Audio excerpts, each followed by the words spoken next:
Hello students, कैसे हैं आप लोग। आई होप आप सब अच्छे होंगे, अपनी अपनी पढ़ाई में व्यस्त होंगे। तो शिवांग क्लासेस में आप सभी का स्वागत है। आज हम वासुदेव सर अग्रवाल जी का जीवन परिचय लिखना जानेंगे और ये भी जानेंगे कैसे लिखा जाएगा, सिस्टमैटिक लिखा जाएगा, कैसे नहीं लिखा जाएगा वो भी हम जानेंगे, जिससे बोर्ड एग्जाम में जो आपकी कॉपी चेक करेगा वो पूरे मार्क्स आपके रखेगा। जितने हैं उतने ही रखे जाएंगे अंक, उसमें से एक भी अंक ना कटे। हम रचना भी जानेंगे, सारी चीजें जानेंगे, कौन सी उपाधि कौन सी नहीं उपाधि। तो वीडियो को ज्यादा ना लंबा करते हुए हम वीडियो करते हैं स्टार्ट। तो सबसे पहले आपको क्या करना, एक गोलाकार एक चौकोर गोला खींचना है जिसमें आपको अंडरलाइन जो मेन लाइनें होती है ना वो आपको डालनी है। जैसे देखो, जन्म, जन्म स्थान, उपाधि, भाषा, शैली और रचनाएं और मृत्यु और साहित्य में स्थान, ऐसी चीजें डालनी है आपको। और आपके अनुसार पहले लाइन ना कीजिए, पहले ऐसी चीज बना लीजिए, क्योंकि कम ज्यादा हो जाए कोई भी दिक्कत नहीं है। बोर्ड एग्जाम में आपको ऐसे लिखना है। उसके बाद आपको संक्षिप्त परिचय डालना है, डाल लिया आपने। फिर जन्म तो 7 अगस्त सन 1904 में हुआ। आप अगस्त अगर भूल भी गए तो बस इतना याद रखिए, 1904 ऐसे। अब जन्म स्थान, तो जन्म स्थान मेरठ और कोमला मेरठ और ब्रैकेट में उत्तर प्रदेश कर दीजिए, बस इतना।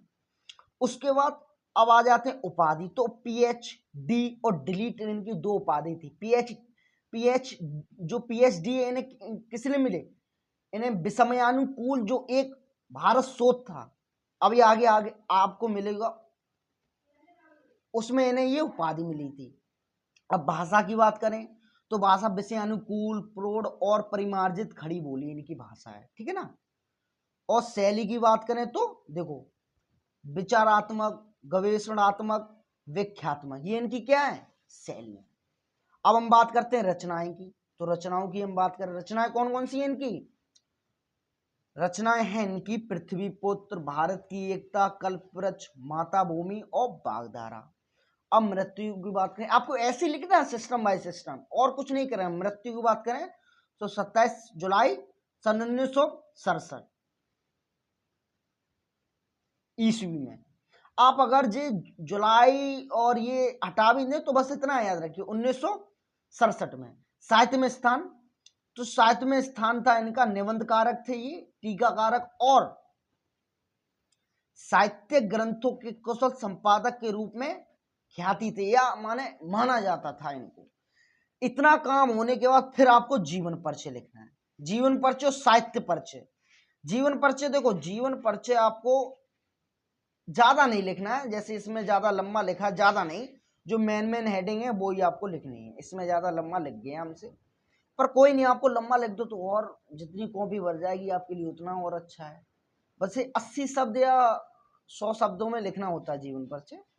तो जीवन परिचय, तो वासुदेव, तो डॉक्टर वासुदेव शरण अग्रवाल का जन्म सन 1904 ईस्वी में मेरठ के खेड़ा ग्राम में हुआ था। इनके माता पिता लखनऊ में रहते थे, अतः इनका बालकाल लखनऊ में ही व्यतीत हुआ, या बीता, एक ही बात है। यही इन्होंने प्रारंभिक शिक्षा भी प्राप्त की।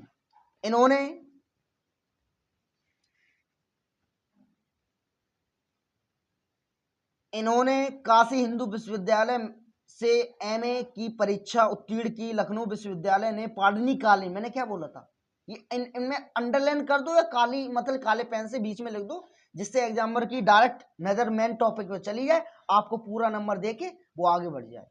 पाणिनि काली भारत शोध प्रबंध पर इनको पीएचडी की उपाधि से विभूषित किया। मैंने क्या बोला, पीएचडी की उपाधि से विभूषित किया। क्यों, पाणिनि कालीन इन्हें शोध बनाया, उपाधि से विभूषित किया।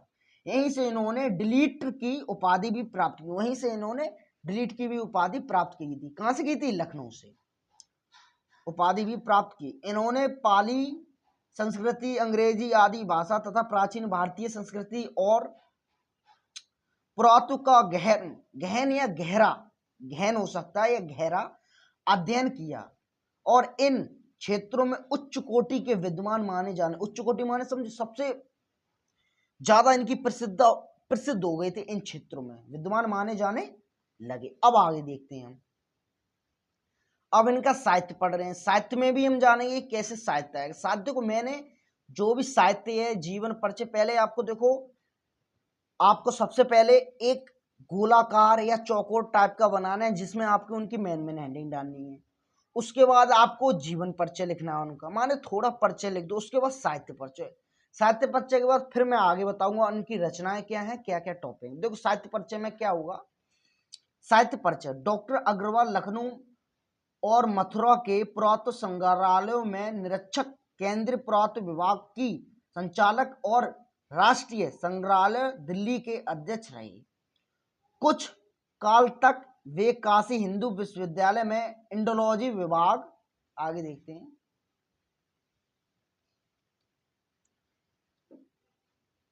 इंडोलॉजी विभाग के अध्यक्ष भी रहे।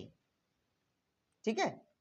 डॉक्टर अग्रवाल ने मुख्य रूप से पुरातत्व को ही अपना विषय बनाया। इन्होंने प्रागैतिहासिक, वैदिक तथा पौराणिक साहित्य के मर्म का उद्घाटन किया और अपनी रचनाओं में संस्कृति और प्राचीन भारतीय इतिहास का प्रामाणिक रूप प्रस्तुत किया। वे अनुसंधाता, निबंधकारक, संपादक के रूप में भी प्रतिष्ठित हैं। प्रतिष्ठित माने प्रतिष्ठित या प्रतिष्ठित माने बहुत से इन क्षेत्रों में उन्हें उच्च कोटि का विद्वान माना है। उच्च कोटि माने महान, महान माना जाता है। अब चलिए, आपने साहित्य परिचय भी देख लिया, अब हम इनकी कुछ रचनाएं भी जानते हैं और कुछ निबंध संग्रह भी जानते हैं। ये सब जानने के बाद फिर हम वीडियो को करते हैं समाप्त। तो चलिए देखिए, ये आ गई कृतियां और रचनाएं। निबंध संग्रह, तो निबंध संग्रह इनके कौन कौन से हैं? निबंध संग्रह इनके कौन कौन से हैं मैं आपको बता दूं। देखो, एक तो पृथ्वीपुत्र, आपको ये याद ही रखनी है, ऐसे सिस्टम बाय सिस्टम लिखना है जैसे मैंने लिखा वैसे। एग्जाम्पल आपके एक भी नंबर काट दे तो अगली बार से मेरी वीडियो मत देखना, कमेंट में जो भी कुछ लिखना है आपको वो लिख दो, कोई दिक्कत नहीं है। ठीक है। तो देखो, पृथ्वीपुत्र, कल्पवृक्ष, वो कला और संस्कृति, कल्पवृक्ष, भारत की मौलिक एकता, माता भूमि और बागधारा, ये इनकी हैं। और यहाँ पे ऐसे भी लिख देना कि शोध कौन सा था, पाणिनि कालीन भारत शोध था। अब यहाँ पे आ जाते हैं भाषा शैली। तो भाषा शैली अग्रवाल की भाषा शुद्ध और परिष्कृत खड़ी बोली है जिसमें व्यावहारिकता, सुबोधता और स्पष्टता सर्वत्र विद्वान है। उसके बाद नीचे आ जाते हैं। तो शैली के रूप में इन्होंने गणेशात्मक, व्याख्यात्मक एवं उद्धरण शैलियों का प्रयोग मुख्यतः से किया है। तो चलिए, हमने सब कुछ जान लिया इनके बारे में, इनकी नॉलेज भी सब ले ली है। और ऐसी और न्यू अपडेट पाने के लिए हमारे चैनल को सब्सक्राइब कर लें और लाइक शेयर कमेंट जरूर कीजिए। एक आपके कमेंट से हमें एक ऊर्जा मिलती है जिससे हम अगली वीडियो बनाने के लिए उत्साह हो जाते हैं। तो चलिए, मिलते हैं नेक्स्ट वीडियो में। तो जय हिंद, जय भारत।